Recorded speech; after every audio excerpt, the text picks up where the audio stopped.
Peggy 18.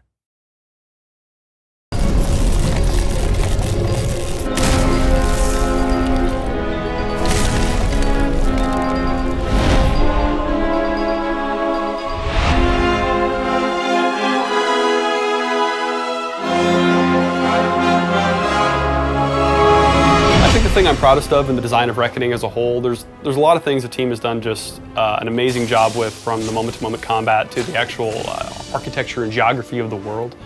But I'm a real sucker for the Destiny system. The Destiny system came from a rejection of a very common convention in RPGs.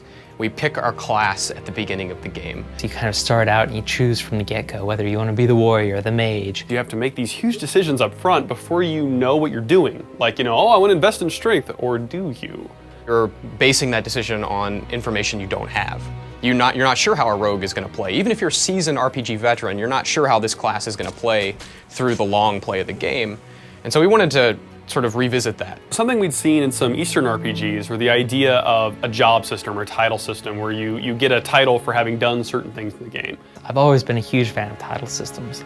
I like giving my character a title, and it's usually pretty meaningless. Sometimes it comes with a couple stats. We thought that was cool, but most of the examples that we looked at, they didn't do anything. It was purely just a title. That was the original inspiration, and then it kind of became more and more and more to the point that it kind of replaced the class system.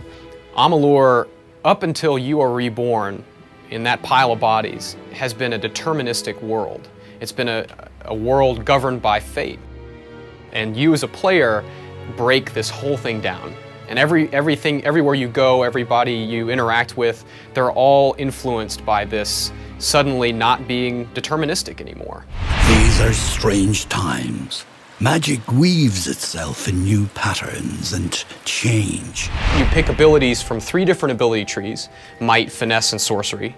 And based on the distribution of your abilities in those trees, we unlock for you new destinies that you can apply to yourself. And those destinies are effectively a class. They come with buffs, they come with special abilities. You kind of start out your blank slate. As you advance, you make decisions that are going to kind of cast you toward a mage, or cast you toward a rogue, or even a hybrid. There are 40 different destinies, starting with the Fateless one, and then of the ones you get after the Fateless one, they're divided up into 7 different types. And those basically come down to, if I focus on one of the ability trees, like Might, I'm saying, okay, put every single point in that, I want to be a fighter. I want to be the best fighter I can be. Well, early in the game, you unlock a destiny called Brawler that gives you some basic benefits to that style of play. If you keep on dumping points into Might and nothing else, then by the end of the game, you've unlocked higher and higher tiers of that sort of pure Might play style. Each of those is in and of itself a different destiny, but they're different ranks of the same style or type of destiny. However, if I start throwing points at other trees, like if I mix Might and Sorcery, I'm going to unlock hybrid destiny. So I'll get like a Might Sorcery Battle Mage, for instance. And those have different ranks. And different ranks sometimes just increase statistically, but every couple of ranks, generally speaking, they do something new. I think one of the best examples of that is Blink, right? If you mix if you have any destiny that has Mage in it, any sorcery destiny, you get Blink, which is a replacement for your standard roll. This Blink is like the warrior's dodge, but instead of moving across the terrain, your character actually teleports. You can use this teleport to do all sorts of cool things, like teleport through guys. But as you level that destiny up, you get, there's a poison blink, and there's like an ice blink. It slows enemies down when you teleport through them. The Warlord, the high tier destiny you get for focusing on that Might line, he gets an ability called Last Stand, so that when you die, you can immediately get back up from the dead, wipe the blood from your face and get back into the fight. And as long as you kill the enemy that took you down within a certain window of time, you get your full life back and can keep on trucking. In Reckoning, you have the Jack of all trades destiny. And this destiny you get for evenly distributing your points in all the trees. Now, you don't get the top tier abilities in those trees, but you unlock all of the weapon masteries. And so if you're the player that really likes to play with all of the different weapons and switch them out all the time, this is the destiny for you. It also dramatically reduces your equip requirements. So if you're the guy that likes to run to the very end of the map as far as you can and get some loot, you can equip that, whereas if you didn't have that destiny, you couldn't. When it comes to favorite destiny, I'm torn.